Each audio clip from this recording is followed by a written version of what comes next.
ئەو بڕیارەی بەداخەوە کە لەلایەن بەڕێزان لە ئەندامانی دادگای ئیتحادیە و دەرچووە بڕیارێکی نادەستوریە لەبەرەوەی دەسەڵاتی هەرێمی کوردستان پەرلەمانی کوردستان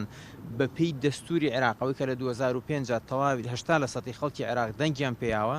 زۆر بەڕوونی بە ئاشکرای لە مادەی 115 لە مادەی 107 لە مادەی 121 پەرلەمانی کوردستان دەسەڵاتی پرۆسەی یاسادانانی هەیە واتە ئەو یاسای ژمارە 22 ساڵی 2010 نەوت و گاز پەرلەمانی کوردستان دەری کردووە دوای ئەوەش لە مادەکانی 111 لە مادەی 110 لە مادەی 112 دەسەڵاتی حەسری حکوومەتی فیدرالی عێراق پەیوەندی بە بەرهێمێنانی نەوت و ئەو بابەتانەوە نییە بۆیە ئێمە لە پەرلەمانی کوردستان لە چوارچوەی ئەو بەیاننامە هەڵوێستی خۆمان ڕاگەیاندووە و لەگەڵ سەرۆکایەتی هەرێم لەگەڵ سەرۆکایەتی حکوومەت و لایەنەکانی تریش و نوێنرانی ئێمەش لە بەغدا لەسەر هێڵین بۆ ئەوەی لێکەوتەکانی ئەم بڕیارە نادەستوری ئیتحاد با بڵین محکمە ئیتحادیە کەمتر بکرێتەوە و لەگەڵ سەرۆکوەزیرانی عێراقیش برادران لە ئەنجومەنی وەزیران لەسەر خەتەن بۆی تەداروکی ئەوە بکرێت چونکە بەداخەوە ڕەنگە ئەمە